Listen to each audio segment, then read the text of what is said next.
Hello everyone, मैं doctor Ankur Yadav, consultant eye surgeon eight Vikas child and I care centre. आज हम एक थोड़े अलग टॉपिक के बारे में बात करेंगे which is on a rise and is a very hot topic these days.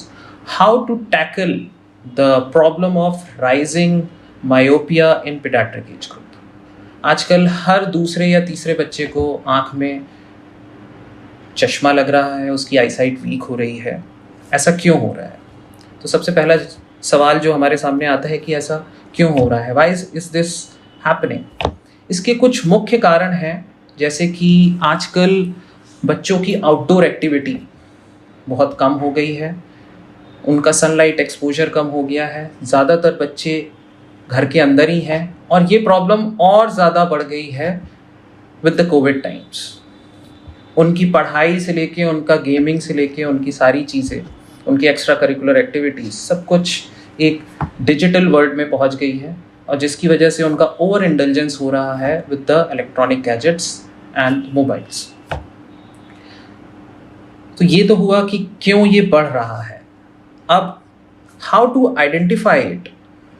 Parents कैसे आइडेंटिफाई करें कि मेरे बच्चे की आंख वीक है? बच्चा तो नहीं बताएगा कि मुझे कम दिखता है, उसको लगता है कि दिखता ही इतना है। So it's the duty of the parents and the duty of the teachers to identify it।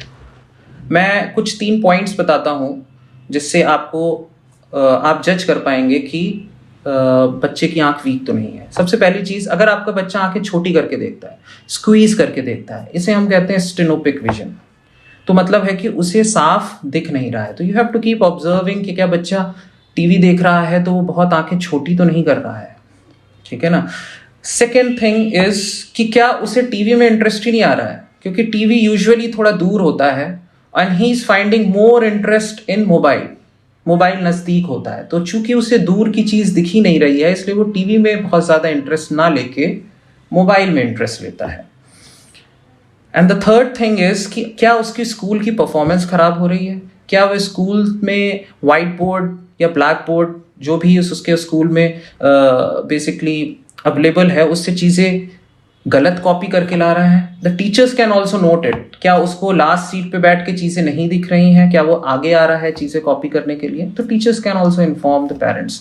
These 3 points are very important, आपको नोट करना होगा। अब अगर आपको पता चल गया है कि मेरे बच्चे को कम दिखता है तो आगे क्या करें?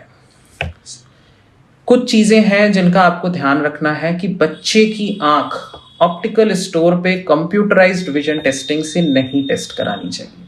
जो हम सबसे बड़ी गलती करते हैं वो ये होता है कि हम एक नॉर्मल ऑप्टिकल स्टोर पे जाके उसकी कंप्यूटर विजन टेस्टिंग करा के उसको चश्मा पहना देते हैं।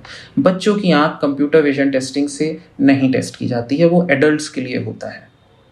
बच्चों की आंख हमेशा दवा डाल के टेस्ट की जाती हैं। उनकी आईज बहुत सेंसिटिव होती हैं, स्ट्रक्चर्स थोड़े ज़्यादा डायनेमिक होते हैं, इसलिए इसे हम साइक्लोप्लेजिक रिफ्रैक्शन कहते हैं। तो ये एक स्पेशलाइज्ड आई स्पेशलिस्ट से कराना चाहिए, preferably a paediatric ophthalmologist, but आपके आसपास जो भी एक अच्छा आई स्पेशलिस्ट है वो इसे कर सकता है और अगर ज़रूरत होती है तो वो एक स्पेशलिस्ट के पास रेफर कर देते हैं। तो बच्चों की आंख हमेशा आई ड्रॉप डाल के ही टेस्ट करानी चाहिए। इसमें हम उनकी विजन टेस्टिंग करते हैं, उनका चश्मे की जांच करते हैं, उनके रेटिना ऑप्टिक नर्व को टेस्ट करते हैं और उनकी मसल्स को टेस्ट करते हैं। क्योंकि अगर वो चश्मा का नंबर गलत पहनने लगेगा तो इससे भी बहुत डेट्रीमेंटल एक्टिविटीज़ हो सकती हैं उसके साथ, जैसे भैंगापन भी आना शुरू हो जाता है। Now the fourth thing is कि अगर उसको चश्मा लग गया है तो how to prevent the progression of that myopia, which is a very important thing. मेरी क्लिनिक में अक्सर लोग आते रहते हैं कि सर चश्मे का नंबर बढ़ता जा रहा है, क्या करें? बहुत सारे पेरेंट्स उससे परेशान रहते हैं। तो आजकल ऐसे बहुत सारे ट्रीटमेंट्स आ गए हैं। आई फर्स्ट सी द पेशेंट कि उसका number over a period of time किस स्पीड से प्रोग्रेस कर रहा है एंड एडिक्वेटली हम उसे कुछ ऑप्शंस देते हैं। कुछ मेडिकेशंस भी आ गई हैं जो बच्चों को दी जाती हैं और उससे नंबर रुक जाता है। कुछ चीज़ें हैं जिन्हें हमेशा ध्यान में रखना है कि excessive near work, unnecessarily near work, unnecessarily digital gadgets हमें अवॉइड करने हैं बच्चों की लाइफ में। और outdoor activity at least half an hour of sunlight exposure is must. It has been seen in lot of many studies that 30 minutes of sunlight exposure is needed for the proper growth of eyes. और उनको उनकी recreational activities जो हैं वो थोड़ी outdoor gamings introduce करनी चाहिए. Recreational activities भी जो होनी चाहिए that should be apart from the digital world. वो उनके अंदर इस तरह की हैबिट्स डेवलप करनी चाहिए जिससे कि उनकी एक्सेसिव नियर वर्क में इंडल्जेंस कम हो. इसके अलावा डाइट पे हमें थोड़ा ध्यान देना चाहिए. और बच्चे आजकल जो है वो पैक्ड फूड्स और जंक फूड्स में बहुत ज़्यादा इन्वॉल्व हो रहे हैं. There we should give them a diet which is rich in vitamin A, C, E and antioxidants. And it's everything is available on the internet की कौन सी चीज़ें हेल्दी हैं आपकी आइज़ के लिए. और fifth point that I would like to address is many parents are concerned कि what to do with the future of my child. बहुत सारे ऐसे पेरेंट्स हैं जो इससे स्ट्रेस्ड हैं कि मेरे बच्चे को कम उम्र में चश्मे का नंबर लग गया है, अब वो कुछ करियर चूज़ करना चाहता था लाइफ में, क्या वो उस करियर में जा सकता है. तो मैं उन्हें यही चीज़ बताता हूँ कि चश्मा लग जाने से उनके करियर में कोई हिंड्रेंस नहीं आएगी. द ओनली थिंग इज़ कि हमें उसके प्रोग्रेशन को रोकना है.